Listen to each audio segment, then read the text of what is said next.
021 255 3.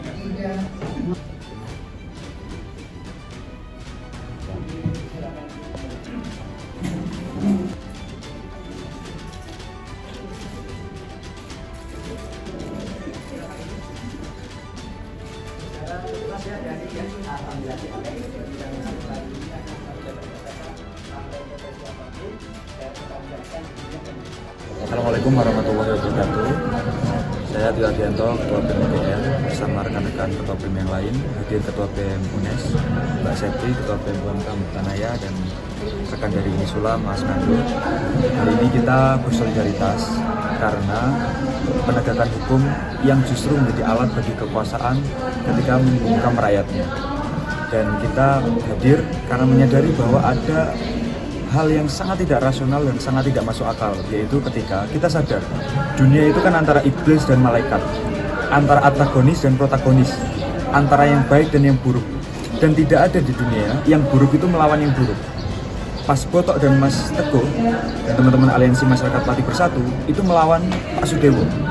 Pak Sudewo telah terbukti korupsi melalui OTT KPK. Dari sini saja kita sudah bisa melihat bahwa dalam posisi dunia antara iblis dan malaikat, maka Pak Sudewo adalah iblisnya, dan Pak Botok, Mas Teguh, dan kawan-kawan ANPB adalah malaikatnya. Maka semestinya bukan tersangka yang diterima oleh Mas Teguh dan Mas Botok, tapi julukan pahlawan, karena dia telah melawan kekuasaan yang zolim pada rakyat. Tetapi hari ini kita tahu bahwa justru Mas Botok dan Mas Teguh diancam atas hukuman karena pasal tentang menutup jalan. Ini juga jadi catatan penting bahwa kalau setiap yang menutup jalan itu harus dikriminalisasi, maka bukan hanya Mas Botok, orang yang bikin pengajian juga harus ditangkap itu karena nutup jalan.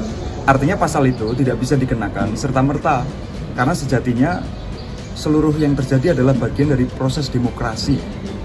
Demikian. Berarti harusnya vonis bebas murni ya? Atau gimana? Bebas tanpa sedikit pun vonis bersalah. Bebas seluruhnya. Kalau seandainya vonisnya bersalah itu menunjukkan apa berarti? Ya, kalau vonis hari ini bersalah itu menunjukkan bahwa hukum tidak lagi bisa kita harapkan.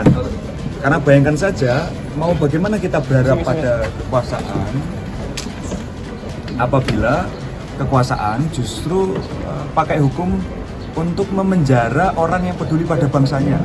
Jadi apapun yang terjadi hari ini itu akan jadi tolak ukur secara nasional. Apakah kekuasaan bisa diharapkan atau tidak? Apabila vonis hari ini adalah bebas tanpa syarat, maka kita masih bisa berharap.